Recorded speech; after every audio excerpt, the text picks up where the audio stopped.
Bonjour à tous, bienvenue à cette, à cette capsule vers le réel Conscience et émotion avec Annick Brofman, qui anime les ateliers corps miroir et ateliers de vue. Je suis extrêmement ravi de t'avoir parce que j'ai suivi plusieurs ateliers avec toi et aussi avec, j'appelle ton compère, mais c'est Philippe, qui est aussi fait partie de l'aventure avec toi depuis des années. Et maintenant, j'ai vu qu'il y avait aussi Jérôme qui arrivait, que je ne connais pas encore, mais j'ai hâte de le rencontrer aussi. Et ben, voilà, on va parler de conscience et d'émotion. Donc, je vais laisser parler à Karine pour voir comment ça va se présenter la capsule. Et après, on va te laisser libre place pour ta parole. Ok. Merci. Bonsoir tout le monde, bonsoir Annick Brofman, merci d'être avec nous ce soir. Et donc la capsule va se dérouler très très simplement. On va te laisser la parole pour donc nous expliquer le lien entre la conscience et les émotions, qui est un vaste sujet merveilleux. Et puis pendant ce temps-là, tout le monde peut poser des questions, donc dans converser ou questions-réponses. Et puis à la fin, Annick pourra y répondre. Voilà. Donc on m'a posé la question déjà s'il était possible pour certaines personnes de voir la diffusion, même s'ils ne sont pas sur Zoom, c'est possible sur Facebook, dans notre page à Supraconscience Paris. Voilà. Donc, je te laisse la parole, Annick. Merci beaucoup, merci beaucoup. Donc, il y a ce titre de la conférence sur la conscience et les émotions, et j'ai prévu de parler des chakras. Alors, parmi ceux qui ont fait des petits coucous par écrit, il y a beaucoup d'amis. Alors, eux, ils me connaissent, ils savent ce que je fais. Ça fait 30 ans que je fais ça, je suis guérisseuse, et je travaille avec les chakras. Et ce sont des outils pour la guérison. Je suis la présidente de la Fondation Brofman, dont le but est la promotion des outils de guérison dans le monde, quels que soient les outils, et en l'occurrence ceux que j'enseigne et qui ont été créés par mon mari Martin Brofman. Et je vais parler des chakras. Donc, il y a parmi mes amis qui ont fait plusieurs stages, ils ont déjà eu cette information plein de fois, mais de toute façon, on va axer sur les émotions. Donc, on va parler des 7 chakras. Et pour ceux qui ne connaissent pas les chakras et qui sont un peu nouveaux avec ça, ou même pour ceux qui ont déjà entendu parler des chakras, la façon dont je vais en parler, c'est d'une manière plus pratique. C'est un peu comme une application pratique pour notre vie de tous les jours, parce que quand on parle de chakra, habituellement, les gens pensent à médecine ou à spiritualité, quelque chose qui est un peu loin de chez nous, comme s'il y avait plein de gens qui avaient des chakras sauf nous.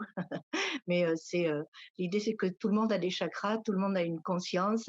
Et quand on parle de conscience, on parle de tout ce que l'on est capable d'expérimenter en tant qu'être humain. Et toutes les expériences dont on est capable, qu'elles soient physiques, émotionnelles, mentales, spirituelles, toutes ces capacités, on peut les diviser en 7 catégories. Et chaque catégorie correspond à un chakra. Donc, on pourrait dire que chaque chakra représente une certaine portion de notre conscience, une certaine considération certaines émotions, etc.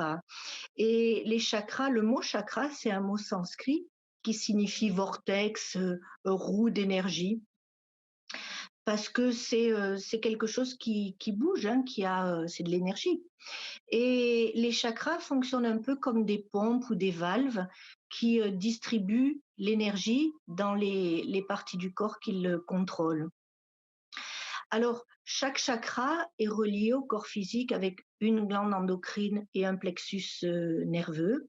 Et c'est comme ça que la relation se fait. On est une conscience à l'intérieur de notre corps physique, et puis on réagit à ce qui se passe autour de nous dans notre vie de tous les jours, et on répond aux événements ou on réagit aux événements avec certaines émotions. Et normalement, le but, c'est d'être en bonne santé, heureux. Et quand on répond aux situations, quelquefois on est un petit peu en déséquilibre, puis on revient à notre état naturel d'équilibre. On dit que c'est seulement quand on réagit avec stress à une situation et que le stress atteint un certain degré d'intensité que ça devient un symptôme. Et le symptôme parle un langage, et le langage décrit le point de vue que tout commence dans la conscience et qu'on se fait au sens propre, ce qu'on se fait d'abord au sens figuré. Donc si le sujet de ce soir de la capsule, c'est plus conscience et émotion, je dirais que quelquefois on fait face à une situation, il y a une émotion qui remonte, et puis quand on ne ressent pas cette émotion, qu'on la met sous le tapis, elle ne disparaît pas, hein, elle grandit à l'intérieur, et c'est quand le stress grandit à l'intérieur que à ce moment-là, ça se transforme en symptômes. Donc on est capable de lire le corps comme une carte de la conscience à l'intérieur. Et grâce au chakra, on peut être très, très précis. Donc encore une fois, ce que je voudrais faire ce soir, c'est quelque chose de concret, de démystifier, quelque chose que vous puissiez utiliser pour votre vie de tous les jours. Alors bien sûr, travailler avec l'idée que tout commence dans la conscience, on peut aller très loin avec ça, on peut aller très, très profondément. Il y a un point de vue selon lequel on est la seule conscience impliquée dans tout ce qui se passe. Et en même temps, on est un être physique incarné sur la planète avec notre vie de tous les jours. Pour moi, ma vision de la spiritualité et de la vie sur Terre, c'est que chacun vient avec des buts spécifiques. Et puis, en fonction de ces buts spécifiques, tout ce qu'il a besoin de faire, c'est réaliser ce qu'il a sur sa liste en étant heureux, en bonne santé. Je dis toujours, hein, il y a des gens qu'on voit passionnés par les moteurs d'avion et ils se lèvent volontiers le matin pour aller travailler, ils sont heureux, ils sont en bonne santé et puis ils vivent leur vérité, ils sont rayonnants et puis il y a des gens qui ont envie de changer le monde, il y a plein de rêves différents et pour moi la spiritualité c'est pas seulement méditer, aller à l'intérieur et puis se préoccuper de ce qui se passe sur la planète, mais c'est avant tout être heureux et en bonne santé. Un boulanger qui va faire son travail, qui le fait volontiers, il rend service à la communauté. Donc c'est une grande orchestration où chacun trouve sa place. Donc je voudrais focaliser sur les chakras. Donc je vous disais, les chakras, on pourrait les comparer aussi aux valves d'une flûte euh, qui, euh, qui s'ouvrent, hein, qu'on ouvre et qu'on ferme en fonction des besoins du moment. Quand on savoure ce que l'on mange, on est dans un certain état de conscience, dans un certain chakra. Quand on fait un câlin à notre enfant avec tout notre cœur, on est dans un autre chakra. Et donc on ouvre et on ferme ces valves en fonction des besoins du moment. Quand on réagit à une situation avec stress, on va dire on bloque une de ces valves en position ouverte ou fermée, et c'est là que ça change notre façon de voir le monde. C'est un peu comme si on regardait le monde à travers un filtre, et dès qu'on coince une de ces valves, on colore ce filtre avec nos croyances, nos émotions, et admettons qu'on vive dans une bulle rouge, on va voir le monde à travers ce filtre rouge, on va tout interpréter en rouge, on ne va voir que les informations de cette couleur-là, on va rencontrer des gens qui voient le monde de la même couleur, et jusqu'à ce qu'on puisse rétablir la fluidité de cette valve, enlever cette couleur et voir le monde tel qu'il est. Donc par exemple, quelquefois, si on a une histoire d'amour qui est malheureuse et puis une deuxième, on peut avoir tendance à fermer son chakra du cœur. Et à ce moment-là, on regarde le monde à travers cette vibration-là et on ne laisse rentrer dans notre réalité que des gens qui correspondent à cette configuration. Et quand on est capable de rouvrir son chakra du cœur, on n'attire plus ces gens-là. Il faut qu'ils trouvent quelqu'un d'autre avec un chakra du cœur fermé. On attire des gens qui sont euh, qui sont en accord avec notre nouvelle configuration, avec un chakra du cœur ouvert, pour utiliser un exemple, une métaphore. Okay. Alors, par exemple, pour donner un exemple, le chakra racine, celui qui est à la base, hein, qui est à la base de la colonne vertébrale, au niveau du périnée. Dans notre conscience, ça concerne tout ce qui est sécurité, confiance, survie. Le plexus qu'il contrôle, c'est le plexus sacré qui contrôle les jambes. Et la glande endocrine, ce sont les surrénales. Donc, quand nous faisons face à une situation que nous percevons comme une menace à notre survie, nous ressentons cette tension dans le chakra racine. Le chakra racine, donc le groupe de nerfs et la glande endocrine qu'il contrôle, captent cette tension. Et c'est pour ça que quand on se sent menacé, on a le groupe de nerfs, hein, le plexus sacré qui stimule les jambes et la glande endocrine, les surrénales, qui déclenche l'adrénaline. Et c'est la réaction qui nous prépare à répondre à la situation de façon à sauver notre vie. Donc, quand on parle d'instinct de survie, c'est un choc dans la conscience qui est ressenti dans le chakra racine et qui est capté par la glande endocrine et le plexus de nerfs. Et ça, c'est vrai pour tous les chakras, d'accord? Donc, j'aimerais vous donner une expérience rapide de ce dont je suis en train de parler. J'aimerais que maintenant, là, vous pensiez à un événement qui n'a pas été agréable pour vous. Pensez plutôt à quelque chose de récent, quelque chose de concret, d'accord? Donc, pensez à cet événement-là, maintenant, et vous allez voir que quand vous pensez à cet événement, vous sentez une tension quelque part dans votre corps. Donc, ce que je vous demande, c'est de remarquer à quel endroit. OK? Donc maintenant, si vous deviez tracer un cercle autour de cette tension, de quelle grandeur serait le cercle? Imaginez. Si vous deviez lui donner une couleur, quelle couleur ce serait? Si vous deviez utiliser des mots pour décrire la sensation, pour décrire la tension, quels mots est-ce que vous utiliseriez? Est-ce que, par exemple, vous pourriez imaginer que là où vous sentez cette tension, il y a un flot, hein, pour l'énergie, un canal, et c'est un endroit où vous résistez au flot, ou bien un endroit que vous maintenez serré. Donc, desserrez-le maintenant. Imaginez que vous ouvrez le barrage, que vous desserrez cet endroit. Relaxez-vous jusqu'à ce que vous fassiez à nouveau l'expérience de vous-même comme un canal ouvert au flot de l'énergie, au flux.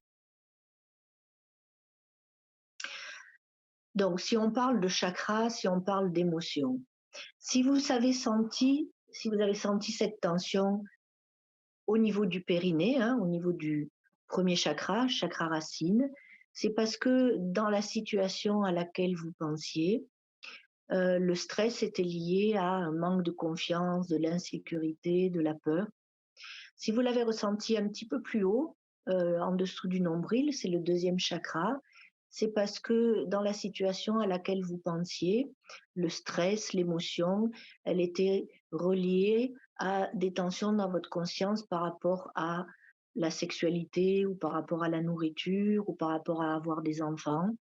Si vous l'avez ressenti dans le plexus solaire, c'est parce que dans la situation à laquelle vous pensiez, le stress, l'émotion, elle était reliée à la sensation d'un manque de liberté, d'un manque de contrôle, les choses vous échappaient, c'était l'émotion, hein, qui était désagréable. Si vous l'avez ressenti dans la poitrine, c'est parce que dans la situation, le stress était lié à la perception d'un manque d'amour. Ça peut être de la tristesse, ça peut être un sentiment de séparation avec quelqu'un qui compte pour vous. Si vous l'avez senti au niveau de la gorge, à la base de la gorge, c'est parce que dans la situation, le stress, hein, les tensions, elles étaient liées au fait que vous n'aviez pas exprimé ce qui était vrai pour vous. Vous vous êtes donné de bonnes raisons de garder au lieu d'exprimer quelque chose. Si vous l'avez senti au niveau du front, le stress était lié au fait que vous ne vous sentiez pas vu pour qui vous êtes, peut-être vous sentiez incompris, peut-être que vous pensiez que la personne ne voyait pas vos intentions réelles. Et si vous l'avez senti sur le sommet de la tête, c'est parce que dans la situation, il y avait une sensation d'isolement, de séparation, alors que vous auriez aimé vous sentir connecté, hein, vous vous sentiez coupé, juste tout seul, ou alors des tensions avec l'autorité. Donc, ce que je viens de décrire, qui est succinct hein, par rapport au chakra, si ça correspond à la situation à laquelle vous pensiez, en d'autres termes, si ça vous parle, je dirais que ce que vous sentiez, c'était vos chakras. Sinon, comment ça pourrait vous parler? Et les chakras, on les sent depuis toujours, mais on n'a pas appris à se voir comme une conscience à l'intérieur d'un corps physique. On n'a pas appris à se voir comme un être d'énergie dans notre culture. On a appris à se voir comme une collection d'organes. Notre milieu médical, il est basé sur les symptômes, hein, donc on a plus tendance à focaliser sur ce qui ne va pas et sur les symptômes, plutôt que de focaliser sur ce qui se passe dans notre conscience, encore que c'est en train de changer. Donc, vous voyez que une tension émotionnelle, vous la sentez dans votre corps comme si elle était physique. Or, elle n'est pas physique, elle est juste venue à cause de l'émotion. Et quand vous relâchez l'émotion, vous relâchez la tension. Donc, ce que je disais tout à l'heure, c'est que si cette tension continue, alors elle devient physique. Mais vous commencez à la ressentir dans vos chakras, avec cette sensation.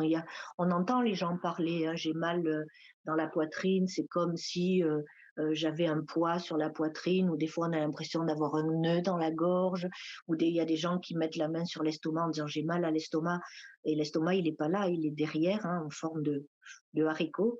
Donc on sent notre conscience tout le temps, mais on n'a pas appris à se voir comme une conscience. Donc, jusqu'à présent, quand vous sentiez une tension quelque part, vous aviez tendance à regarder quelle est la solution extérieure pour remédier au problème. Quel est le médicament que je peux prendre pour relâcher la douleur.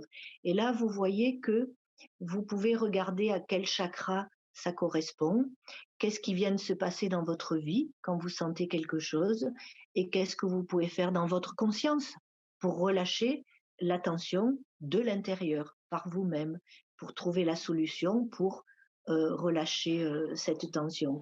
Et en général, c'est une émotion qu'on a réprimée, hein, quelque chose qu'on met sous le tapis. Et l'idée, c'est que les émotions, elles sont faites pour être ressenties. Une fois qu'elles sont ressenties, elles ont rempli leur mission, elles peuvent être libérées, et vous revenez à votre état naturel d'équilibre. Donc ça, c'est le point de départ, je dirais, pour notre capsule de ce soir. D'accord? Ok. Ça fait un peu bizarre de pas avoir le public en face, mais je vais faire avec. Ok? C'est, j'aime bien avoir l'interaction. Ça me manque un peu, mais j'espère que tout le monde suit bien.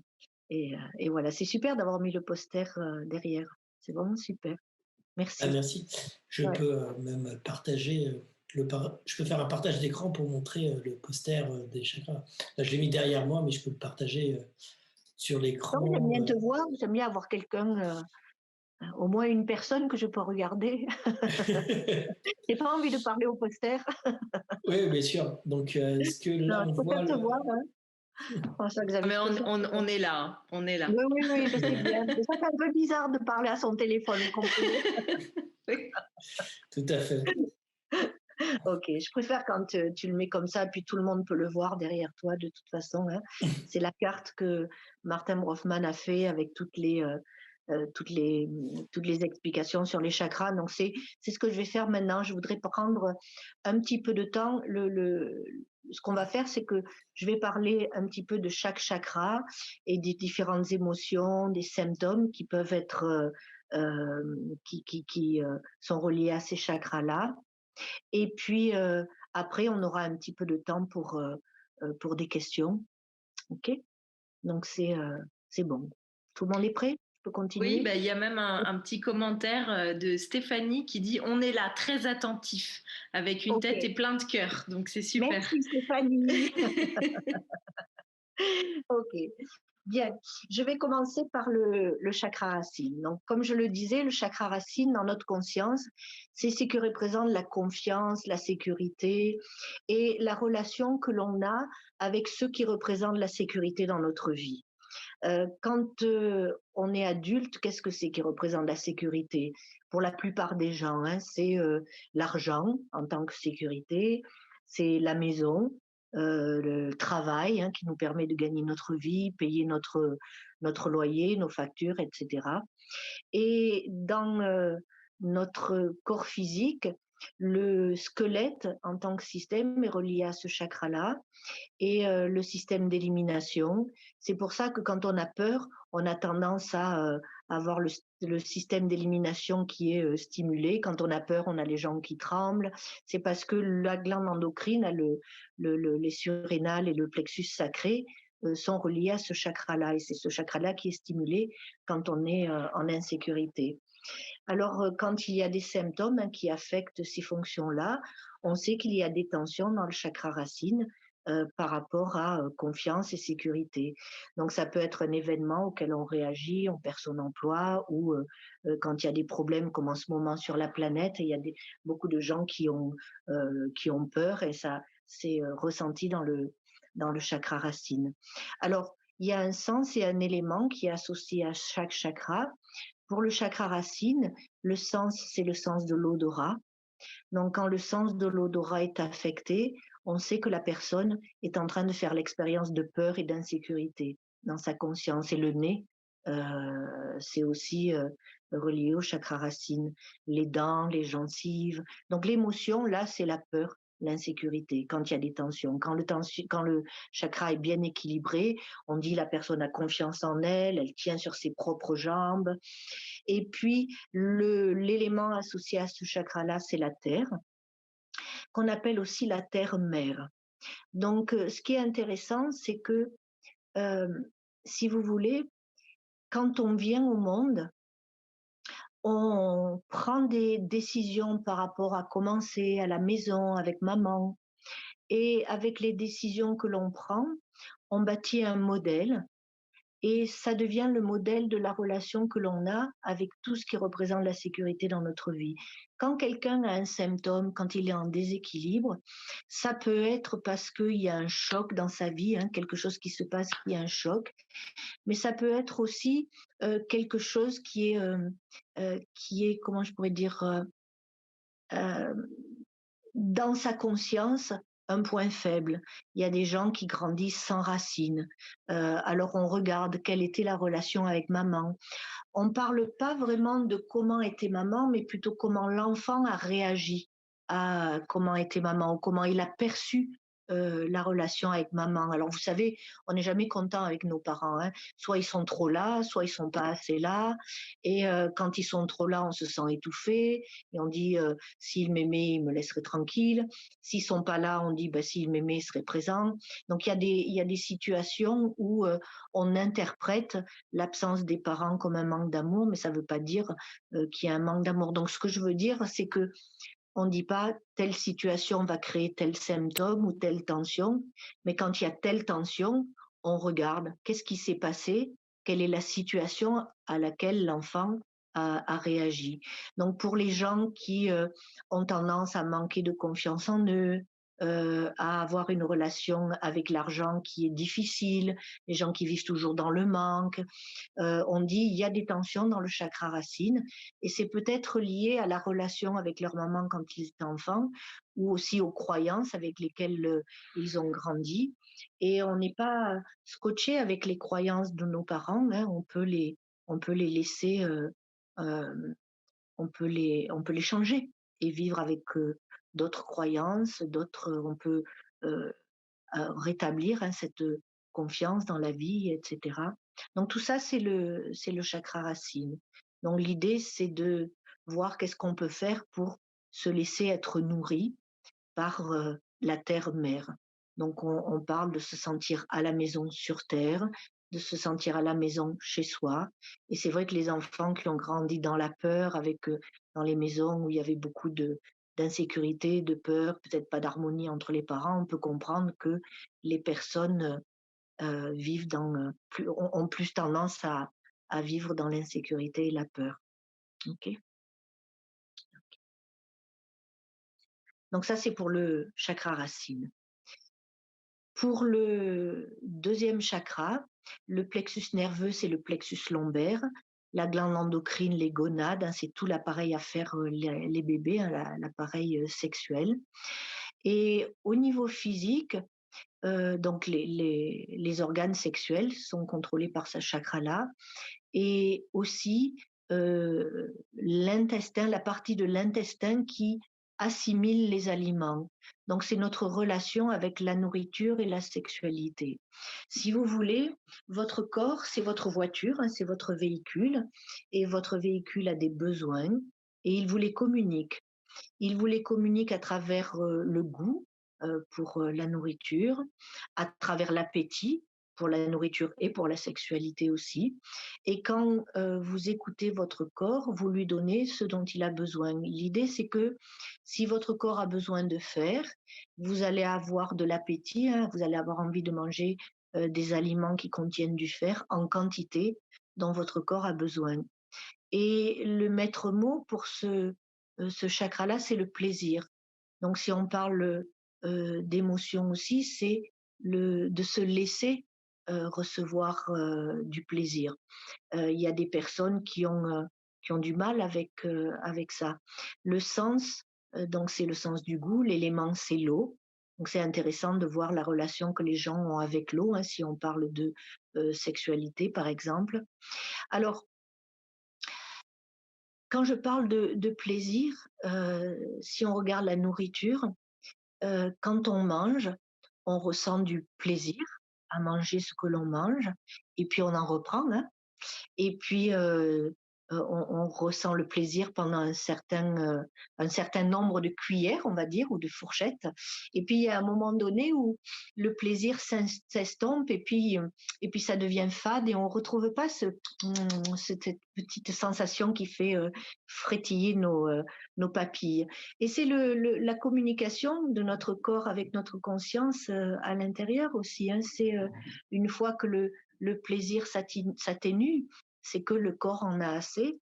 Et si vous continuez à manger, c'est une autre histoire.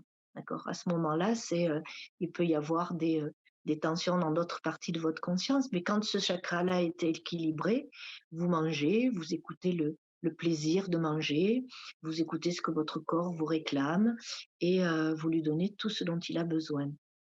Et c'est pareil avec la sexualité. Alors, je ne sais pas comment c'est pour la nouvelle génération. Moi, j'ai un fils qui a 20 ans, il a l'air de bien s'en sortir de ce point de vue-là, on va dire. Moi, j'ai 57 ans, j'ai grandi dans une famille d'origine espagnole, très croyante. Enfin, vous voyez un peu le film, 15 ans d'école catholique. Il a fallu changer les croyances à ce niveau-là.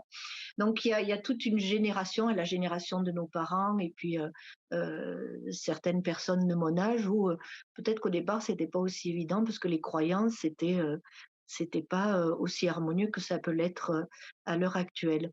Donc, l'idée, là aussi, c'est d'écouter son corps. Alors, il y a non seulement l'éducation reçue, hein, par rapport à la sexualité, mais il y a aussi comment je pourrais dire, la société, hein, les gravures de mode, comme on dit, hein, la femme idéale, l'homme idéal, il y a tous ces clichés. Et alors, certaines personnes sont à la recherche du cliché idéal. Et il y a tellement de couples comme ça où on peut être avec quelqu'un qui est magnifique, hein, qui ressemble à la statue de David, mais votre chakra au lit avec la statue de David, elle n'est pas intéressée du tout. Donc, c'est cette idée de voir à quoi est-ce que votre chakra répond, à quoi est-ce que votre corps répond. Et ça, c'est le deuxième chakra, parce qu'il y a des situations, hein, qui stimulent le chakra, il y a des personnes qui stimulent le chakra, et quelquefois, on est un peu surpris par ce que notre corps nous demande. Hein, des fois, on se dit merci pour l'information. On verra un de ces jours, peut-être dans le noir. Mais c'est ce dont on parle. C'est vraiment d'écouter son corps, d'écouter les messages qui viennent de son corps. Ce que vous en faites, c'est une autre histoire. Mais là, on parle d'écouter son corps.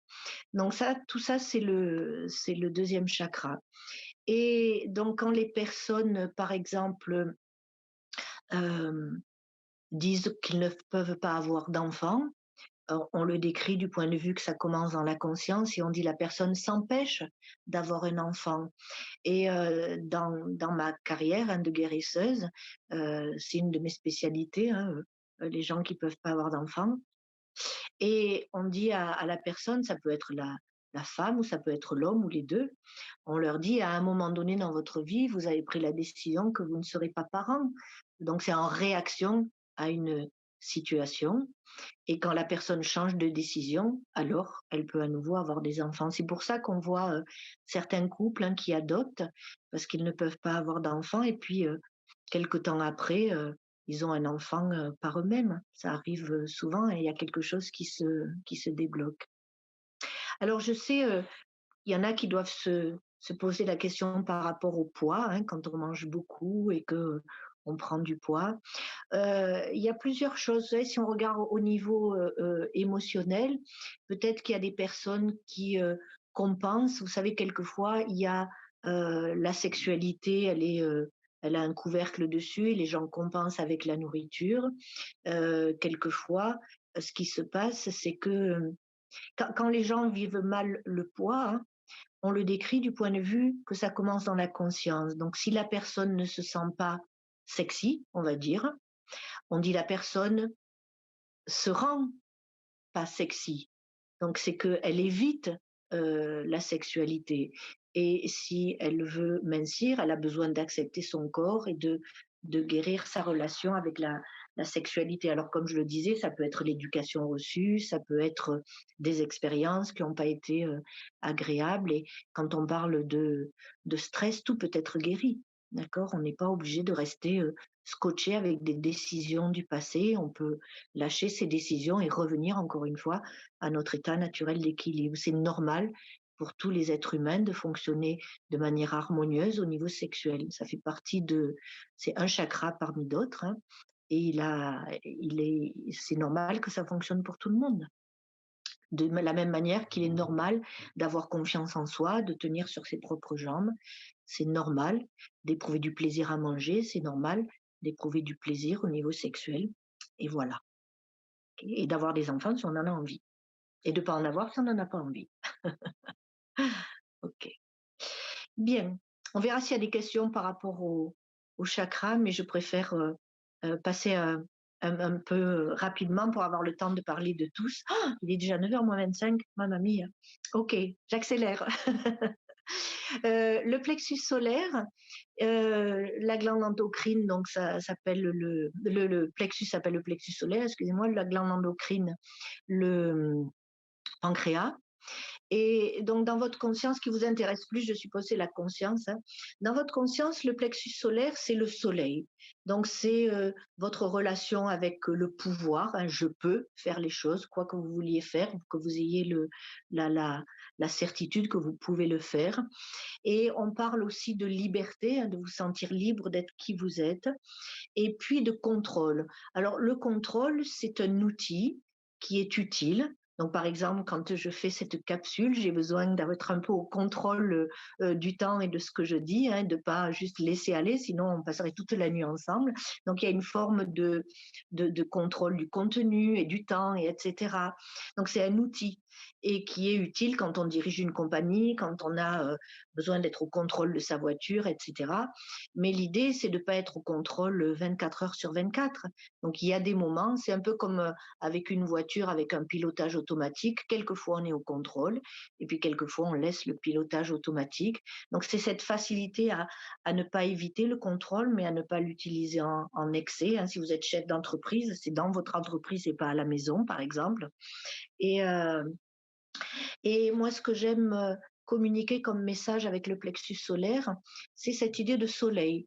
Donc, je suis un soleil dans mon univers, hein, je possède mon pouvoir, je suis libre d'être qui je suis et je regarde chaque être comme un soleil dans son univers avec son espace personnel, avec son pouvoir personnel. Et pour moi, se relier de soleil à soleil, ce qui vient comme émotion, c'est le respect mutuel. Donc, dans la relation avec l'autre, si on regarde par rapport à la guérison, hein, par exemple, et ou quand on parle que tout commence dans la conscience, c'est reconnaître l'autre comme le créateur de sa vie. Et quand on le voit comme créateur de sa vie, on le voit comme un soleil dans son univers, on le voit pas moins que nous, on le voit pas plus. Il y a ce sens de profonde égalité, donc on ne prend pas la responsabilité pour l'autre. Et laisser à l'autre la responsabilité pour lui-même, c'est une grande marque de respect. Donc, si tout le monde avait cette marque de respect, si on avait cette marque de respect les uns envers les autres, il y aurait beaucoup moins de symptômes sur cette planète. Et puis, c'est le soleil. Le soleil, qu'il pleuve, qu'il neige, qu'il vente, il brille avec la même intensité. Il arrive même à filtrer à travers les nuages pour nous apporter le jour euh, quand, euh, euh, quand il fait jour. Et, et si vous voulez, il ne change pas le soleil. Il n'a pas besoin de briller plus s'il y a 10 000 personnes sur une plage, de la même manière qu'il n'a pas besoin de briller moins s'il n'y en a qu'une. Il brille avec la même intensité. Et c'est cette idée que dans votre vie, vous puissiez avoir cette capacité à être vous-même, tel que vous êtes. Il y a des gens qui vont accepter, il y a des gens qui vont pas accepter. Si vous vivez votre vie pour le regard des autres, vous allez passer à côté de beaucoup de choses. Et puis, s'il y a quelqu'un qui est pas content parce que le soleil brûle, ben, il va se mettre à l'ombre. Ne demande pas au soleil de changer d'intensité. Vous pouvez toujours créer un nuage entre vous et le soleil, mais le soleil ne change pas. Donc, quand vous voulez changer, ce changement doit venir de vous, parce que vous le voulez, parce que vous êtes libre et vous avez le pouvoir de le faire, mais pas pour correspondre à d'autres. Donc, si on parle des chakras, vous savez, je vous disais, on ouvre et on ferme ces valves. Il y a beaucoup de symptômes qui sont dus au fait que les gens changent leur danse et veulent s'intégrer à la danse des autres. Et c'est qu'une question de temps pour que, vous savez, votre esprit tape à la porte et vous disiez, oh, tu rentres à la maison là? Donc la guérison, c'est un peu ça, c'est un peu aider les gens à rentrer à la maison, à se retrouver et à revenir à leur propre danse, à leur propre personnalité. Donc la vue, c'est le sens associé à ce chakra-là. Tous les gens qui ont des problèmes de vue ont des tensions dans le chakra du plexus solaire. Ils s'empêchent d'être eux-mêmes, ils s'empêchent de ressentir cette liberté, ce pouvoir. Je me souviens d'une dame à Paris, je faisais un atelier de la vue, et puis elle était très myope. Et elle disait, mais c'est pas vrai qu'on est libre. Moi, j'ai 3 enfants, je dois les nourrir. J'aime pas ce que je fais, je suis pas heureuse, mais je peux pas faire autrement. Et je dis, mais si tu es libre, qui t'empêche de démissionner? Tu peux faire ta lettre de démission et partir à Tombouctou. Si tu ne le fais pas, c'est pas parce que tu ne peux pas, c'est parce que tu ne veux pas. Et tu ne veux pas parce que tu as ces croyances que tu ne peux pas, et tu ne le fais pas parce que tu as des enfants et que tu es une bonne maman et que ta considération c'est tes enfants, mais rien ne t'empêche de démissionner ou de changer de travail. Tu es pas prisonnière dans cette situation. Tu te rends prisonnière, mais tu ne l'es pas. Et elle a eu un déclic et elle a vu clair à partir de là. Donc c'était pour elle ce qui l'empêchait de voir clair. C'était cette insécurité à se sentir libre et à faire ce qu'elle aime vraiment faire. Et il y a tellement de gens sur la planète, et il y a beaucoup de tensions dans le plexus solaire sur la planète, beaucoup de gens qui s'empêchent de faire ce qu'ils ont vraiment envie de faire à cause de croyances euh, limitatives, et etc. Donc ça, alors les muscles, la digestion, la colère, c'est l'émotion qu'on associe au plexus solaire. Avec la colère, pareil, il y a beaucoup de choses sur la planète qui sont pas très claires, hein. Les gens confondent la colère avec le blâme, parce que quand on est en colère, on dit aux gens qu'ils font quelque chose de pas bien. Dire aux autres qu'ils font quelque chose de pas bien, c'est du contrôle. C'est pas reconnaître leur pouvoir ou leur liberté. Mais vous avez le droit d'exprimer ce que vous ressentez. Vous avez le droit de dire j'aime pas quand tu fais ceci. Et c'est différent que de dire t'as fait quelque chose de pas bien. Ça, c'est du contrôle. Mais dire j'aime pas quand tu fais ça, la personne est libre d'écouter, ou elle est libre de pas écouter, elle est libre de changer ou pas. Elle est absolument libre. Et en fonction de sa réponse, vous êtes libre de rester ou de partir. Donc c'est ce respect des libertés mutuelles.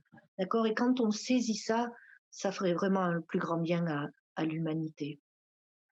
Le suivant, le chakra du cœur, j'avance. Le chakra du cœur, évidemment, c'est le QG de l'amour. Quand il y a des tensions à cet endroit-là, c'est quand il y a un sentiment de séparation, hein, la perception d'un manque d'amour. Des fois, les gens font des choses que l'on perçoit comme l'inverse de l'amour, alors que c'est leur façon d'exprimer leur amour. Donc, quand il y a des symptômes hein, qui affectent le cœur, la respiration, l'air, c'est l'élément associé à ce chakra-là. Le sens, c'est le sens du toucher. C'est pour ça que c'est si difficile pour les personnes en ce moment qui ne peuvent pas se toucher, hein, à qui le contact manque. Hein, c'est dans le chakra du cœur. Donc, quand il y a des symptômes, là, c'est encore une fois la perception d'un manque d'amour. Alors, moi, ce que j'aime communiquer comme message, là, encore une fois, c'est que on a tous des façons différentes d'exprimer notre amour et qu'il est intéressant toujours de faire la différence entre l'amour et la façon dont il est exprimé, que ce soit avec nos parents. Vous savez, quand on est en déséquilibre, qu'on a un symptôme, c'est pas à cause du voisin, à moins qu'on soit amoureux de lui, hein, mais mais c'est à cause de quelqu'un qui nous touche, quelqu'un qui est proche du cœur. Ça peut être un frère, une sœur, les parents, les enfants, enfin les gens proches. Et, quand il y a ce sentiment de manque d'amour, c'est terrible. Mais ce qu'on peut se demander, c'est est-ce que euh, c'est vraiment un manque d'amour ou c'est juste une façon d'exprimer qui est différente de nos attentes. Des fois, vous avez des parents qui donnent une éducation très sévère aux enfants, qui sont très, très rigides, et les enfants prennent ça comme un manque d'amour. Ils disent, s'ils m'aimaient, ils seraient plus chaleureux, ils me prendraient dans leurs bras, blablabla. Et quelquefois, c'est comme ça que les parents s'expriment parce que pour eux, c'est la meilleure éducation qu'ils puissent donner à leurs enfants, vous comprenez. Euh, c'est comme si un papa qui est très sévère, c'est parce qu'il lui semble que s'il était un mauvais papa, il serait pas sévère. Et s'il est sévère, c'est pour rendre service, c'est pour faire de ses enfants des enfants équilibrés, etc. Enfin, vous comprenez ce que je veux dire. Donc c'est intéressant toujours de regarder hein, avec les personnes proches de vous, est-ce que c'est vraiment un manque d'amour ou est-ce que c'est une façon différente d'exprimer son amour. Moi, je me souviens quand je me suis, j'ai aménagé avec Martin, qui avait 22 ans de plus que moi.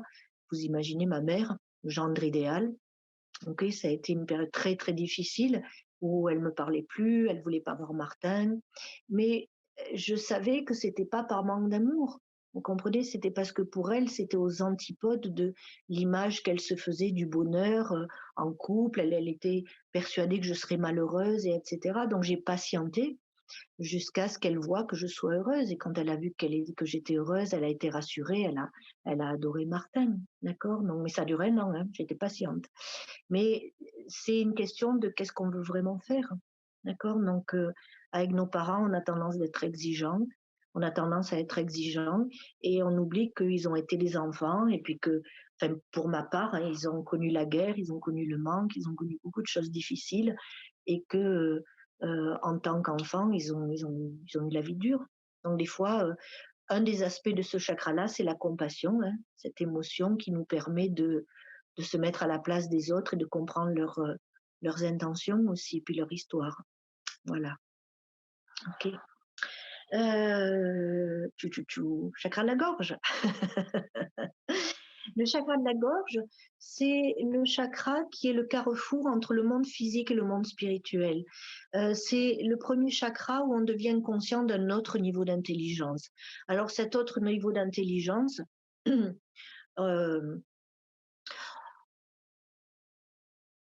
comment je pourrais vous expliquer? Il y en a qui appellent ça le hasard ou les coïncidences. Vous savez, c'est quand vous pensez aux choses et qu'elles se passent. Vous pensez à quelqu'un, la personne vous appelle. On le relie à l'écoute de l'intuition. Donc, c'est un peu comme si on voyait notre vie. Vous savez, vous êtes dans la voiture, vous avez rentré une direction, il y a toute une liste de choses que vous voulez faire. Et puis, il y a la voie du GPS qui vous amène à destination. Donc, le chakra de la gorge, c'est la voie du GPS. Donc, c'est la voie, mais cette voie du GPS, c'est vous-même, c'est votre intuition, c'est votre petite voix intérieure qui vous parle ce langage très simple quand vous allez sur la droite et que ça fait un, c'est votre petite voix qui vous dit pas sûr, si j'étais toi, j'irais pas là. Et puis vous allez dans l'autre direction et ça coule.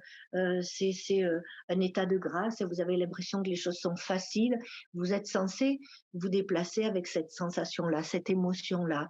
Et quand ça résiste, c'est que vous vous éloignez de la voie du GPS. Alors, la voie du GPS, elle recalcule en permanence quand vous vous éloignez. Il faut vraiment que vous soyez à des kilomètres éloignés pour que la connexion s'arrête. En général, ça recalcule. Enfin, moi, j'aime bien la métaphore. Donc, c'est ça. Vous pouvez toujours retrouver votre chemin quand vous vous écoutez. D'accord. Donc, c'est cette relation avec votre GPS, avec votre tour de contrôle qui vous indique la direction à prendre. Donc, c'est l'expression de votre être aussi à l'expression de tout ce que vous avez sur votre liste. Mais c'est aussi, de manière plus terre à terre, le fait d'exprimer ce qui est vrai pour vous. Donc, en général, quand il y a des tensions dans la gorge, les épaules, les bras, c'est parce que la personne s'empêche d'exprimer les choses ou elle s'empêche d'aller vers ses buts. Les mains représentent le fait de se laisser recevoir inconditionnellement. Et je sais que sur notre planète, il y a beaucoup, beaucoup d'émotions liées à ça. Les gens ont du mal à se laisser recevoir inconditionnellement. Ils ont tendance à toujours vouloir faire quelque chose en échange et c'est cette capacité à se laisser recevoir inconditionnellement, pour moi, c'est vraiment une capacité spirituelle euh, de, de, de, de confiance que quoi que vous vouliez faire dans votre vie, quoi que vous vouliez faire, vous pouvez le réaliser et vous pouvez gagner votre vie avec. Et le chakra de la gorge, c'est pour ça qu'on le relie aussi à la prospérité, à l'abondance, dans le sens où c'est pas vraiment la relation avec l'argent, c'est plus la relation avec le recevoir inconditionnel. Donc vous définissez un style de vie pour vous-même et vous vous laissez recevoir ce style de vie. C'est ça la prospérité. D'accord. Quoi que ce soit. Il y a des gens qui aiment vivre à la campagne et faire des confitures et ça leur suffit. Et il y a des gens qui aiment vivre à Monaco sur un yacht et, et c'est merveilleux pour eux. Je racontais dans mon stage à Lyon ce week-end que Monaco, j'ai habité à Monaco pendant quelques temps. C'est merveilleux Monaco, vous savez.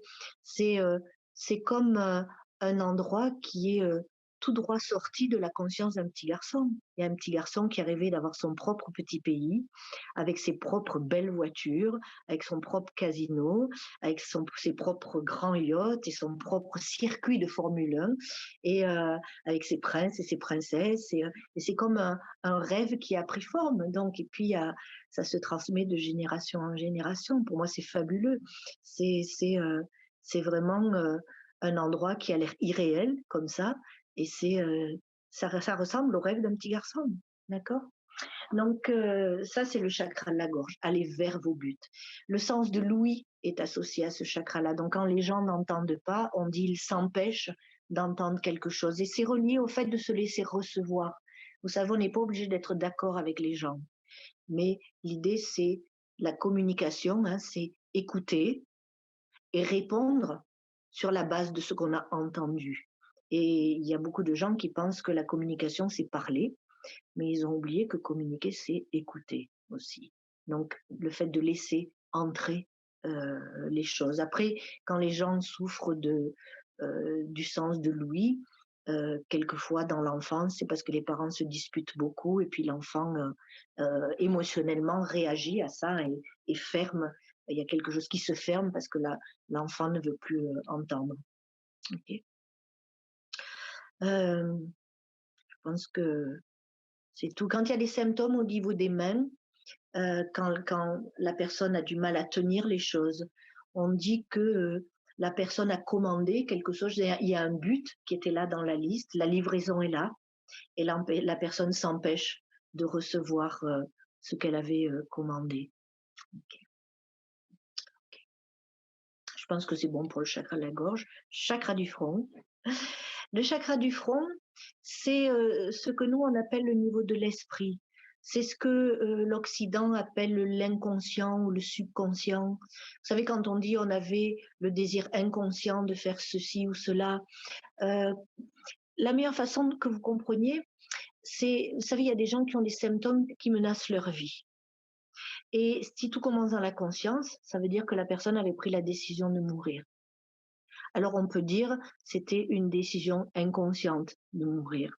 Sauf que quand on le dit à la personne qui fait l'expérience du symptôme, on rend ça visible.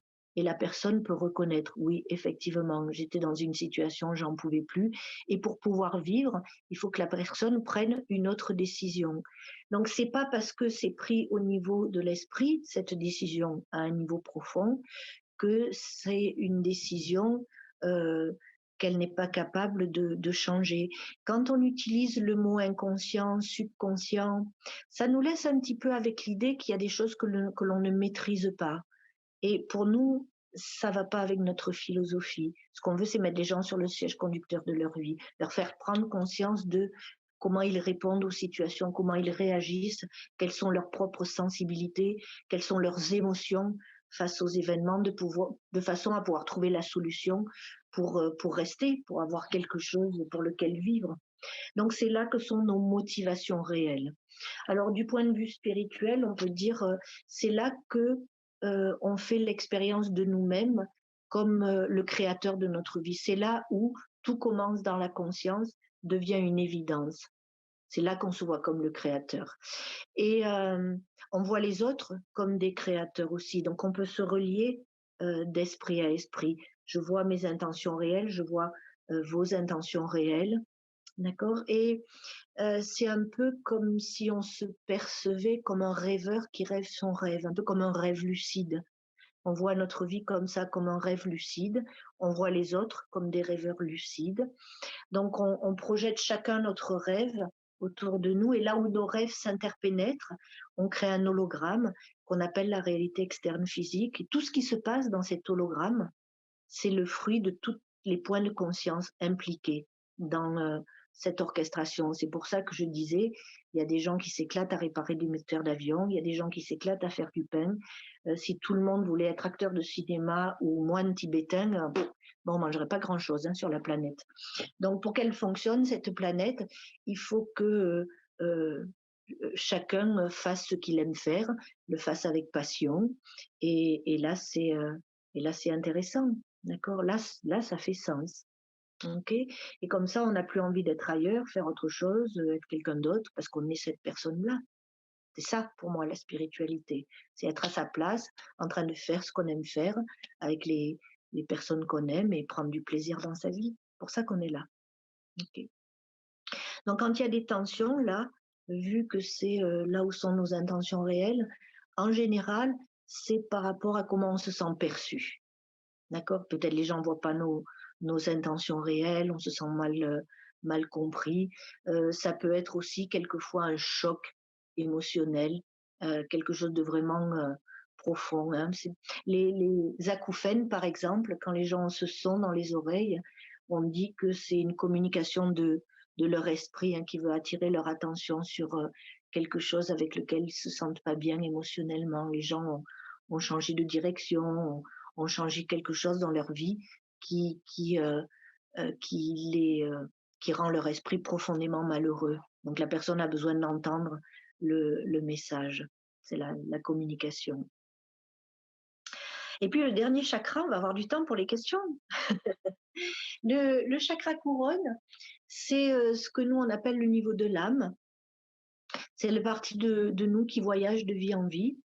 Et c'est au niveau physique, le cerveau, le système nerveux dans son ensemble est associé à ce chakra-là. Quand il y a des symptômes qui affectent le système nerveux, le cerveau, en général, c'est parce que la personne se sent coupée, elle se sent isolée, elle se sent seule.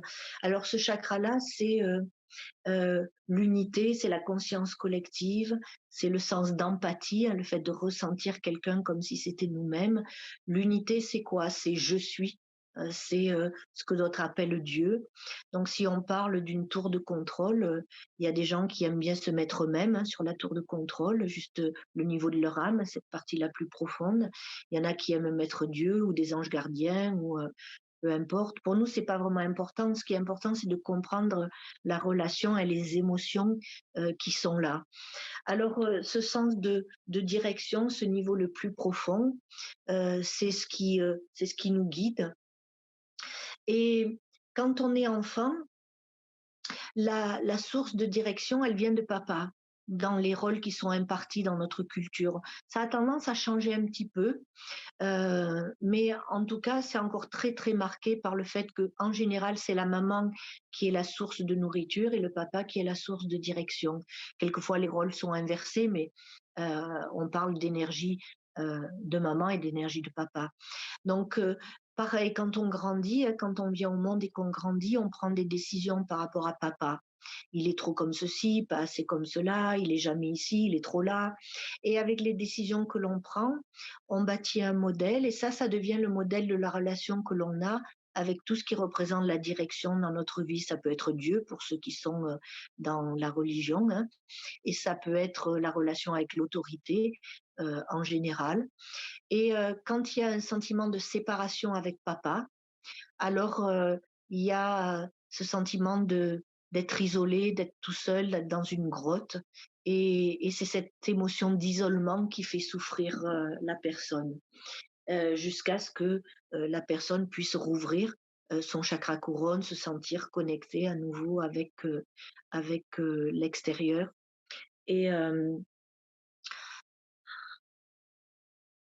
quelquefois, dans notre évolution, on ferme notre chakra couronne pour justement faire l'expérience du Dieu à l'intérieur, de se voir comme notre propre source d'autorité. Et une fois qu'on a compris qu'on est notre propre source, on peut se rouvrir, hein, on peut rouvrir le chakra couronne et ne pas voir les autorités à l'extérieur comme l'ennemi, mais avoir un sens d'égalité avec l'autorité à l'extérieur. Donc, je dirais que à ce niveau-là, encore une fois, quand on dit de se relier comme des dieux, hein, un dieu avec un autre dieu, on se regarde d'âme à âme à ce niveau-là. Il n'y a pas de hiérarchie. Il n'y a personne plus grand, il n'y a personne plus petit, donc il n'y a personne plus intelligent, il n'y a personne qui est mieux qu'un autre. Il y a juste quelquefois des gens qui sont plus avancés sur le chemin et ils nous montrent ce qu'on est capable de faire. Il y a des gens qui sont moins avancés et on les aide à avancer. Et puis au plus profond de ce chakra-là, il y a une seule conscience. Donc quand on parle de je suis, hein, ce que d'autres appellent Dieu, c'est cette expérience d'être une seule conscience impliquée dans tout ça, le seul rêveur.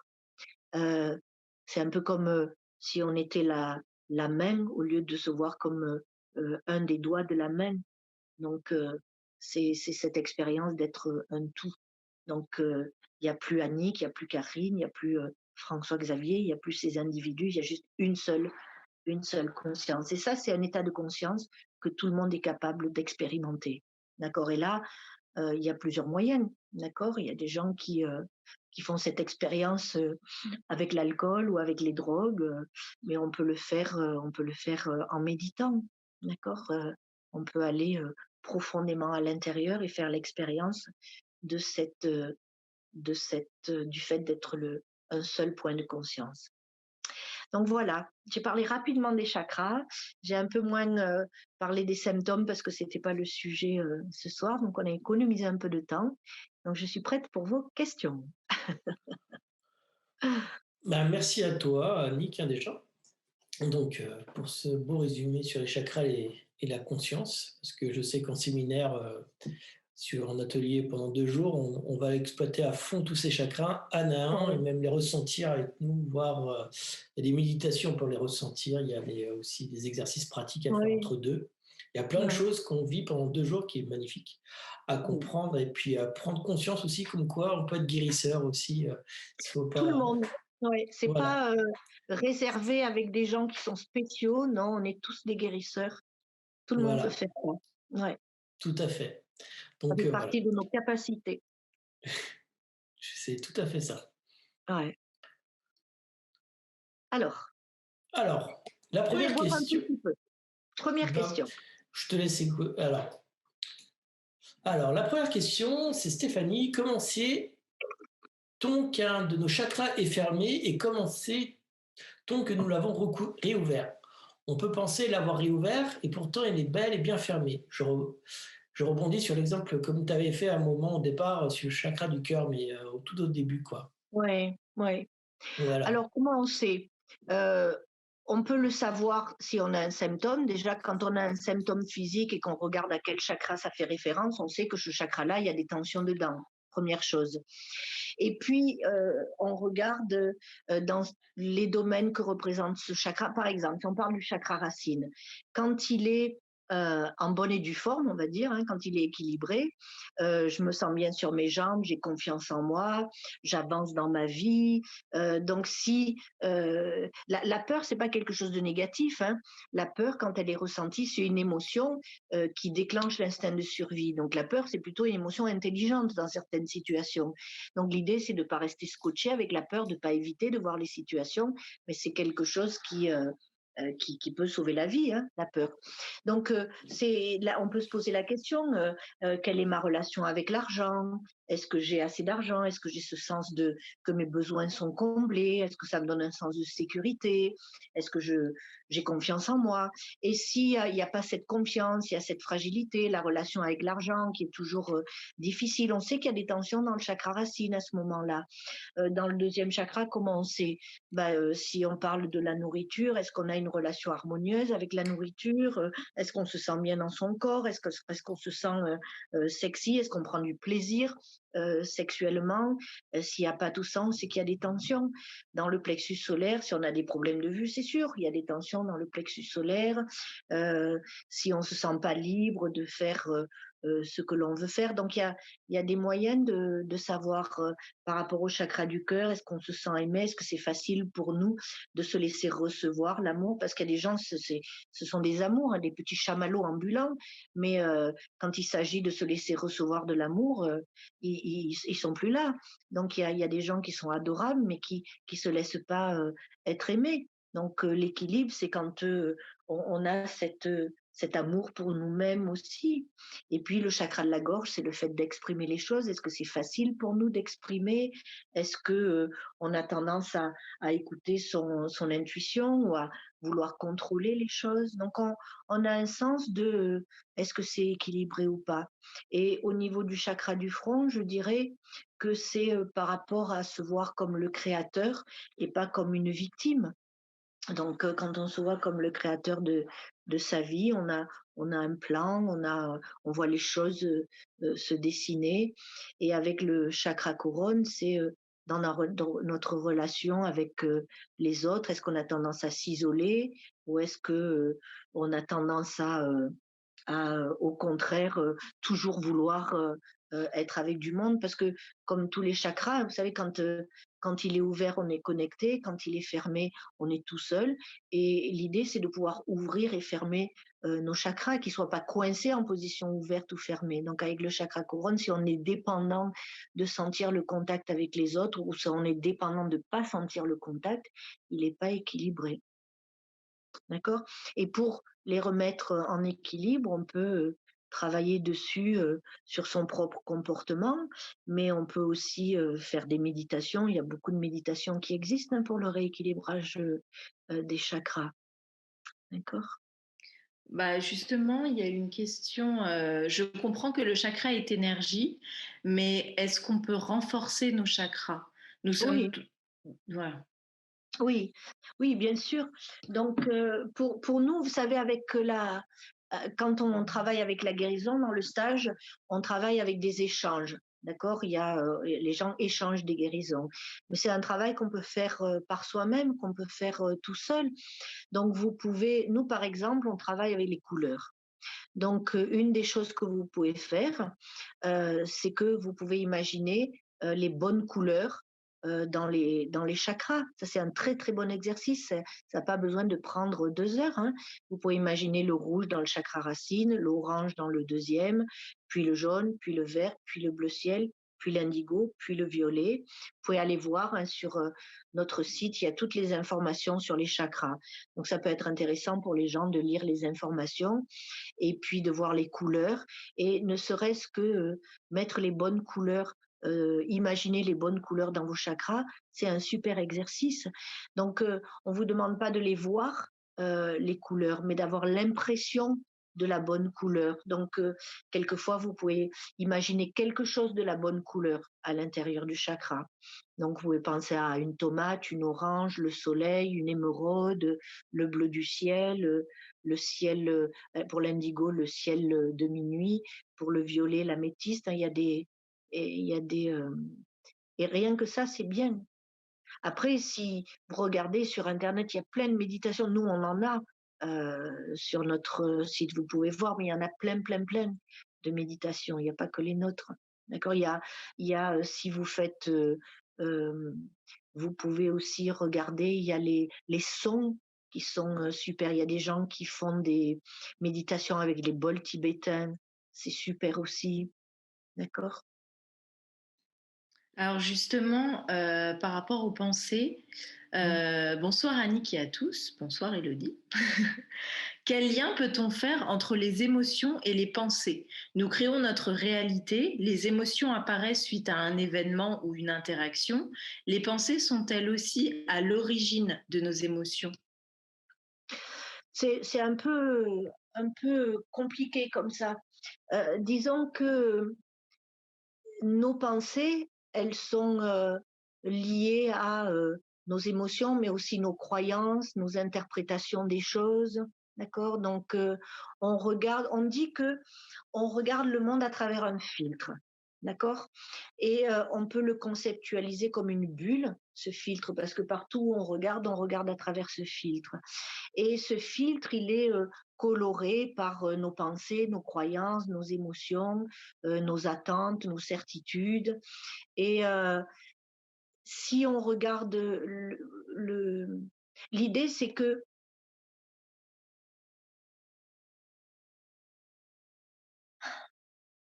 on peut observer nos pensées pour répondre comment c'est Elodie qui a posé la question, non? Oui, c'est Elodie. Elodie, pour répondre à ta question, Elodie, tu peux regarder la nature de tes pensées et tu peux voir est-ce qu'elles te servent ou est-ce qu'elles te servent pas. D'accord. Et c'est c'est un exercice qu'on peut faire, mais sans se juger, c'est juste un constat. D'accord. Et si les pensées sont des pensées qui sont encourageantes, on les garde. Si ce sont des pensées qui découragent, qui limitent, qui frustrent, alors on les laisse derrière. On peut dire jusqu'à présent, ça a été comme ça. Et à partir de maintenant, euh, on change ses pensées. C'est un peu comme le positif et le négatif. Ça s'exclut mutuellement. Donc, on n'a pas besoin d'enlever le négatif, comme on n'a pas besoin d'enlever les croyances limitatives ou les pensées négatives. Quand on énergise le positif, le négatif s'estompe et disparaît de lui-même. Donc, l'idée, c'est de focaliser sur le positif. Et au départ, ça demande peut-être un petit peu de bonne volonté, un petit peu d'effort, un petit peu de persévérance. C'est un peu comme quand on passe son permis de conduire, hein. Au départ, vous vous souvenez, quand vous avez appris à conduire, tous ces miroirs. Donc on décortique tout et puis petit à petit on prend de nouvelles habitudes et maintenant quand on conduit on n'y pense même pas. Ça devient un automatisme. Donc c'est pareil avec nos pensées, c'est pareil avec nos croyances, c'est pareil avec euh, avec euh, comment je pourrais dire ce que l'on crée. Donc au départ on décortique, on est vigilant et puis si on pense quelque chose de négatif, on le remplace par quelque chose de positif et puis petit à petit c'est une nouvelle habitude, une nouvelle gymnastique et puis on en vient à dire que des choses positives et ça nous vient plus de dire des choses négatives. Donc c'est un petit peu comme ça. Après avec les émotions, vous savez, c'est si on parle des émotions, on est tous différents. et il y a une forme d'acceptation à avoir de comment on réagit aux choses, et ça nous permet de nous comprendre nous-mêmes. Et puis on peut voir à quel point, quand on change nos pensées, nos croyances, notre façon de voir le monde, on peut voir à quel point les émotions sont différentes. Mais les émotions, elles ont besoin d'être ressenties, qu'elles soient, que ce soit la peur, la tristesse, la colère. C'est quand on les met sous le tapis que ça se transforme en symptômes. Ok, c'est comme avec la peur. Si vous vous retrouvez face à un lion dans la rue, d'accord, c'est une situation menaçante. Avoir peur, c'est plutôt intelligent, parce que c'est ça qui déclenche l'instinct de survie. Si vous voyez quelque chose que vous avez peur et que vous êtes cloué sur place, le lion va vous manger. Donc la peur, c'est une émotion qui est utile. Quand les gens mettent la peur sous le tapis, ils disent je veux pas que ça se passe, je veux pas que ça se passe, ils veulent pas voir ça, d'accord.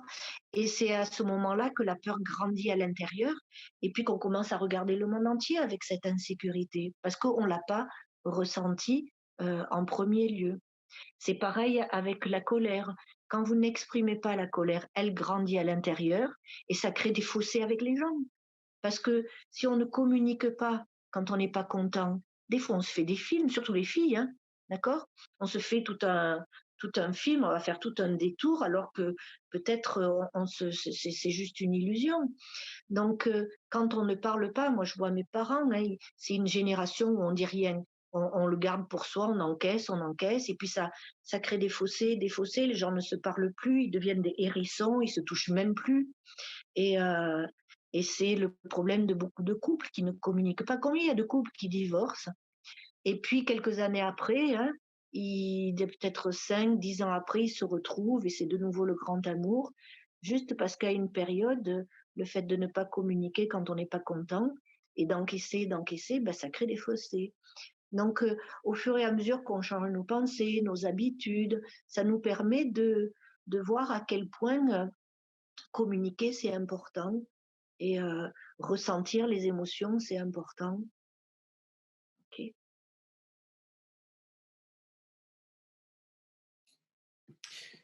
Tu vois, lors du séminaire Corps Miroir, on parle aussi du côté gauche et du côté droit. Le côté Oui, droit, j'en ai c'est la volonté, Oui, j'en ai et le pas côté parlé là gauche, parce qu'on parlait plus des émotions. Alors, tout à fait. chez les droitiers, tout le côté droit, c'est le côté masculin, tout le côté gauche, c'est le côté féminin. Chez les gauchers, c'est inversé. Alors, le côté masculin, c'est quoi? C'est ce qu'on associe aux qualités masculines, l'action, la volonté. Le féminin, c'est quoi? C'est le ressenti, l'émotion. Donc, si on parle des jambes, on a la jambe masculine, la jambe féminine. Donc, on peut parler de confiance confiance en soi en tant que femme, ou confiance en soi en tant qu'homme, ou confiance dans la femme, ou confiance dans l'homme. Vous savez, quand il y a un symptôme d'un côté et pas de l'autre, à ce moment-là, on regarde les polarités. Si on parle du deuxième chakra, il y a des gens qui ont des tensions du côté droit ou du côté masculin ou du côté féminin. Si c'est du côté masculin, du côté de la volonté, on peut dire que il y a un conflit entre ce que le corps demande et ce que la personne veut. C'est un peu comme si la personne disait à son chakra, je veux pas que tu veuilles ça.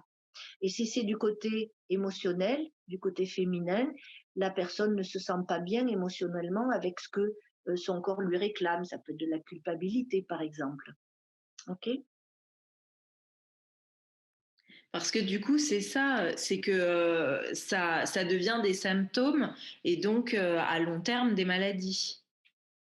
Oui, quand on ne se laisse pas ressentir les choses, comment on les crée, les symptômes? Vous savez, vous êtes dans votre vie, vous vivez votre vie, et puis euh, quelque chose se passe, hein, vous allez dans une direction, et ou vous vous empêchez d'aller dans une direction, et ça fait vous n'êtes pas heureux, d'accord? Mais pour X raisons, vous décidez d'insister dans cette direction-là.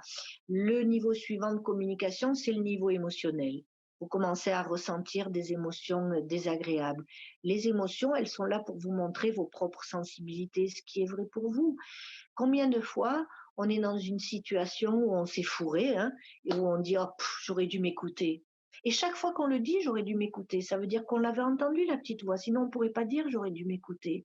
Et quand on s'écoute, alors on change de direction, ou on va dans la direction où on s'était empêché d'aller, et on se sent libre de faire ce qu'on a vraiment envie de faire. On se sent libre d'écouter ce que notre instinct, notre petite voix nous dit, et la tension se relâche. C'est comme un manteau lourd qui tombe sur nos épaules. Quand on continue à insister dans la voix qui résiste, ou quand on continue à insister à ne pas aller dans la direction où on a vraiment envie d'aller, alors le niveau suivant de communication, c'est le niveau physique. C'est là qu'on développe un symptôme. Et peu importe si c'est à travers une maladie ou à travers un accident, c'est pas ça qui compte, c'est le résultat final. Parce qu'on dit que le résultat final décrit l'intention d'origine. Et l'intention réelle, hein, chakra du front, l'intention réelle, c'est communiquer le symptôme. Si la personne est paralysée, elle s'empêche de tenir sur ses jambes. Elle s'empêche de quitter une situation où elle n'est pas heureuse, par exemple. D'accord? Si la personne ne voit pas, elle s'empêche de voir quelque chose, où il y a quelque chose de vraiment difficile à voir. Donc on regarde, c'est pour ça que c'est intéressant de regarder qu'est-ce qui se passe dans notre vie quand le symptôme commence. Ça nous montre quelle est la situation à laquelle on a réagi avec ce stress et quelle émotion on a ressenti à ce moment-là ou pas ressenti. Ok? Qu'est-ce qu'on s'est empêché de faire à ce moment-là? Vaste Remercie. sujet, hein? Tout à fait, Annick. Ça peut durer encore Oui, longtemps ça pourrait parce durer toute la que nuit, c'est d'accord? ça, parce que Et on si tu veux, peut on peut parler. faire, si ça dit aux gens, on peut faire une autre capsule ou à un moment donné, où on peut Tout faire à fait. un exercice, une méditation. Ça a l'air d'intéresser les gens. On peut faire une méditation et puis répondre à plus de questions aussi. Je pense que ce soir, on peut finir par une méditation. Est-ce que les gens ont envie de faire une méditation? Ou alors on clôture? Qu'est-ce que vous aimez? Vous pouvez répondre par oui ou par non sur le chat. Et comme ça, on pourra savoir si on fait une méditation ou si on peut conclure aussi. Donc, qu'est-ce que Oui, vous en on peut le voulez? faire maintenant, on peut faire une autre fois. C'est comme, Voilà. Est-ce que on a des réponses? Alors, il y en a, Stéphanie, il y en a des méditations. Oui, volontiers, Marie-Laure. Il y a Marie-Laure qui dit oui. ok, Euh, ok, on il y a va plein la de faire. cœurs. Ouais, on va la faire. Alors, c'est une petite méditation très courte. Anne-Marie, oui, méditation, Anne-Marie, ok. Il y a Il beaucoup y de a plein cœurs. de oui, Il y a Madame. plein de cœurs pour avoir une petite méditation. Anne-Marie, elle est accro à la méditation, hein, ok. C'est une amie, Anne-Marie. Ouais. Ok, ok, ok. Donc, on va faire c'est une petite méditation, hein, c'est comme un exercice, je crois que c'était Elodie qui demandait comment on rééquilibre les chakras. On va faire cette petite méditation avec les couleurs. D'accord? Donc, je vous propose de fermer vos yeux et puis de prendre une inspiration lente, profonde.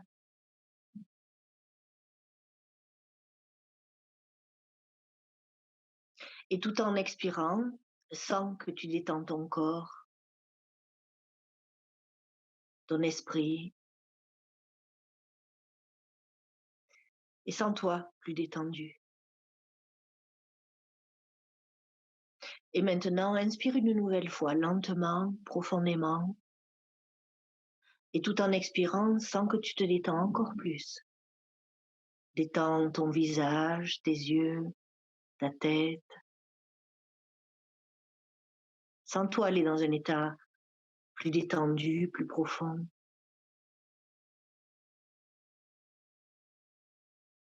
Et à partir de cet état de relaxation, prends une autre inspiration, lente, profonde.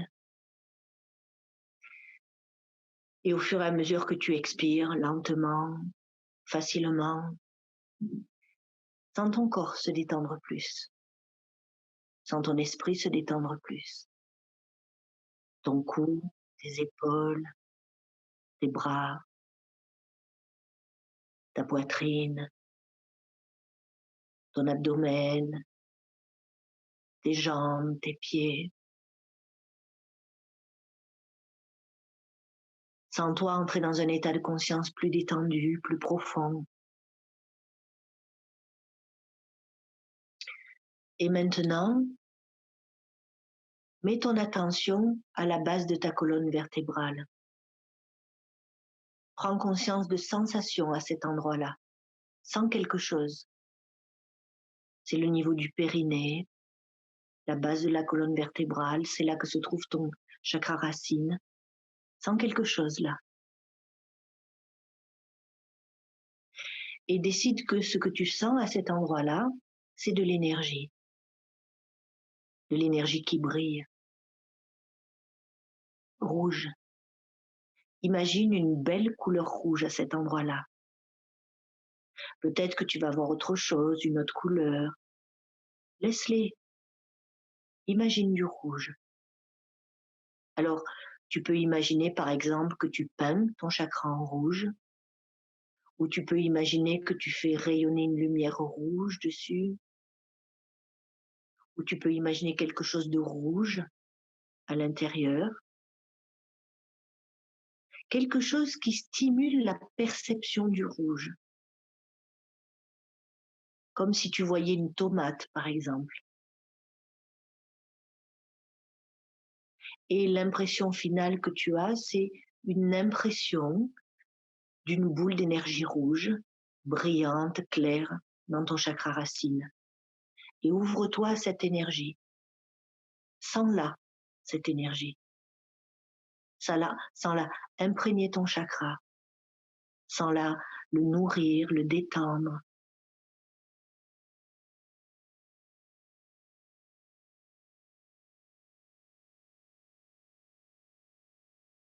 Et maintenant, monte ton attention d'environ 10 cm dans ton abdomen, en dessous de ton nombril, dans ton ventre, là.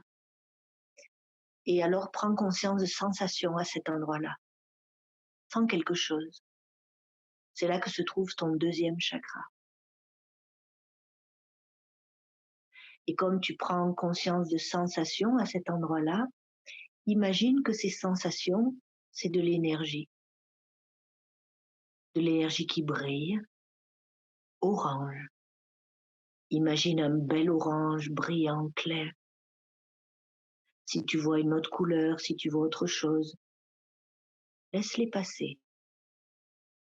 Et imagine du orange à la place.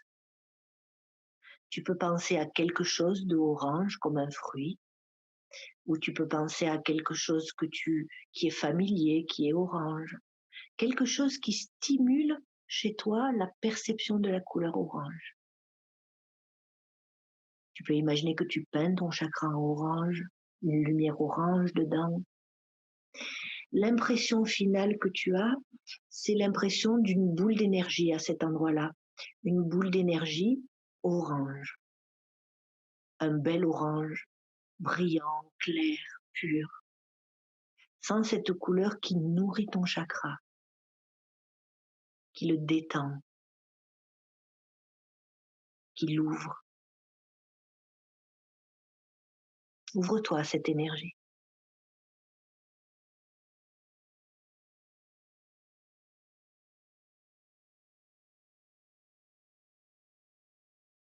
Et maintenant, monte ton attention jusque dans ton plexus solaire.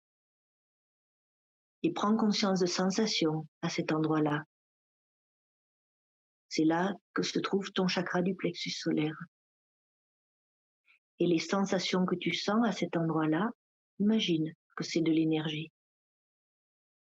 C'est de l'énergie qui brille, jaune. Un beau jaune brillant, clair. Si tu vois autre chose, une autre couleur, laisse-les passer et mets-y du jaune. Imagine du jaune à l'intérieur. Tu peux penser à quelque chose de jaune, quelque chose qui stimule la perception du jaune. Tu peux imaginer le soleil dans ton chakra du plexus solaire. Et alors tu peux sentir cette énergie du soleil, cette puissance du soleil, cette chaleur se répandre en toi. Imagine une boule d'énergie jaune, brillante, claire, pure, dans ton chakra du plexus solaire. Et alors tu peux sentir cette couleur qui nourrit ton chakra, qui le détend, qui l'ouvre. Ouvre-toi.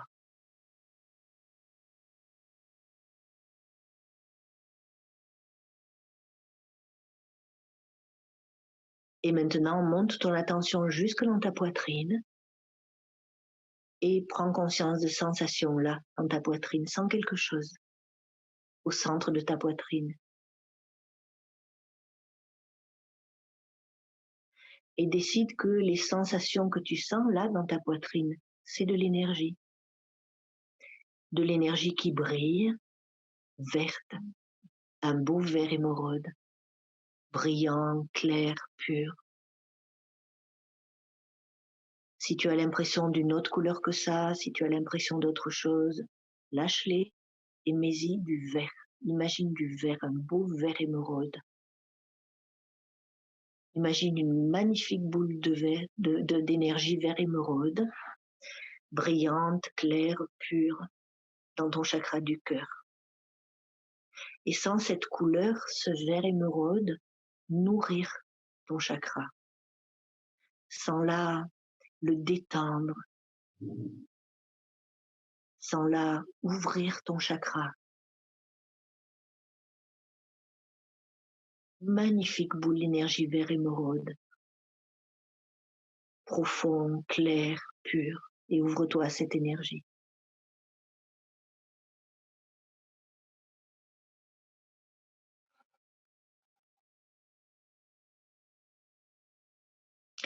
Et maintenant, monte ton attention jusqu'à la base de ta gorge et prends conscience de sensations à cet endroit-là. C'est là que se trouve ton chakra de la gorge. Prends conscience de sensations, sens quelque chose là. Et décide que les sensations que tu sens là, c'est de l'énergie. De l'énergie qui brille, bleu ciel, magnifique bleu ciel, brillant, clair. Si tu vois une autre couleur que ça, si tu vois autre chose, lâche-les. Mets-y du bleu ciel. Tu peux penser à la couleur du ciel, l'été, ce beau bleu ciel pur, profond. Imagine que ce beau bleu ciel se trouve dans ton chakra de la gorge. Une magnifique boule d'énergie bleu ciel, pure, claire. Et imagine que ce bleu ciel est en train de nourrir ton chakra. Elle est en train de l'ouvrir, de le détendre. Ouvre-toi.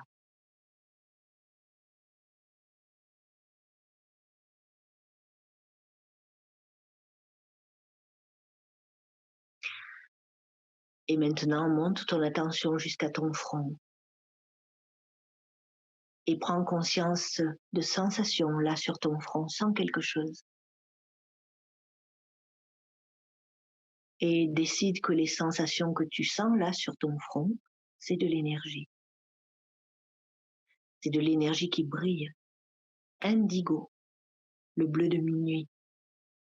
Quand le ciel est foncé les soirs de pleine lune, ce beau bleu indigo profond, clair. Imagine une magnifique boule d'énergie indigo dans ton chakra du front et ouvre-toi à cette énergie. Imagine que cet indigo profond et clair est en train de nourrir ton chakra. Cette couleur, elle est en train de l'ouvrir, de le détendre. Ouvre-toi.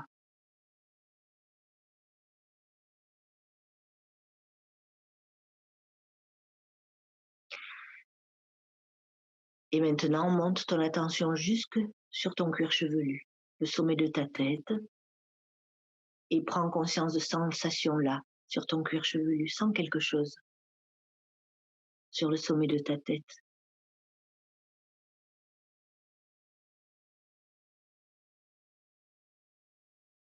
Et décide que les sensations que tu sens là, sur ton cuir chevelu, c'est de l'énergie. De l'énergie qui brille, violette, un beau violet pur, clair, la couleur de l'améthyste. Si tu vois autre chose, une autre couleur, lâche-les et imagine du violet comme une magnifique améthyste. Ce beau violet pur. Imagine une magnifique boule d'énergie violette là, dans ton chakra couronne. Cette couleur améthyste, violette, pure, imagine qu'elle nourrit ton chakra. Imagine qu'elle le détend, qu'elle l'ouvre. Et ouvre-toi à cette énergie violette.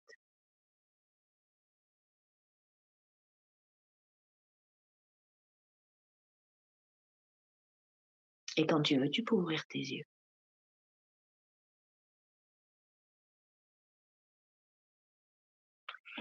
Donc vous pouvez vous poser la question de savoir comment vous vous sentez après cette petite méditation comparée à comment vous vous sentiez juste avant. Et si vous vous sentez mieux, de rien Sonia, si vous vous sentez mieux, vous voyez l'effet que ça a de mettre les bonnes couleurs au bon endroit. Alors là, on l'a fait rapidement, mais vous pouvez prendre un peu plus de temps pour le faire. Et voilà, Marie-Lou. Ah, merci tout le monde. C'est gentil tous ces merci. Patrick, tu es là. Oui, il y a Patrick. Oui, Patrick, mon copain suisse. Ok, c'est super. Je suis vraiment ravie. Hein. Ok, donc voilà. Et j'espère que vous avez aimé la capsule. Et en tout cas, moi, j'ai pris beaucoup de plaisir. Je pourrais en parler toute la nuit, mais je sais que, bon, il y a quand même des impératifs. Donc, je vous souhaite à tous de merveilleuses soirées, de beaux rêves. J'ai été ravie de ce moment avec vous. Nous aussi. Nous aussi. Merci pour l'invitation. D'accord. Mais c'est avec un grand plaisir, Annick. Ça me fait toujours un grand plaisir de te voir et de discuter avec toi parce que c'est toujours passionnant.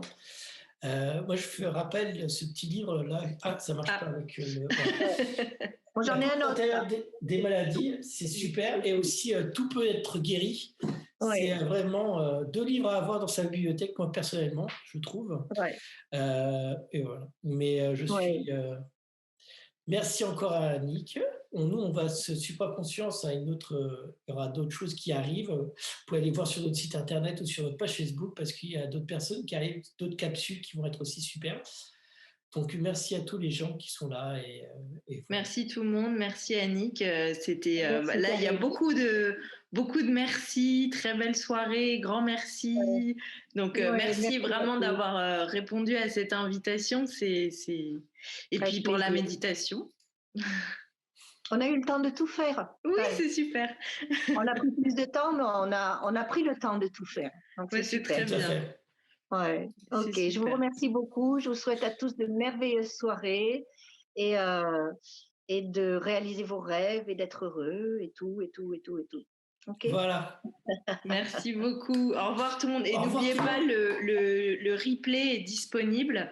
Et il est disponible sur Facebook. Et puis, vous l'aurez aussi sur YouTube. Voilà. Voilà. Tout est dit. Merci beaucoup encore.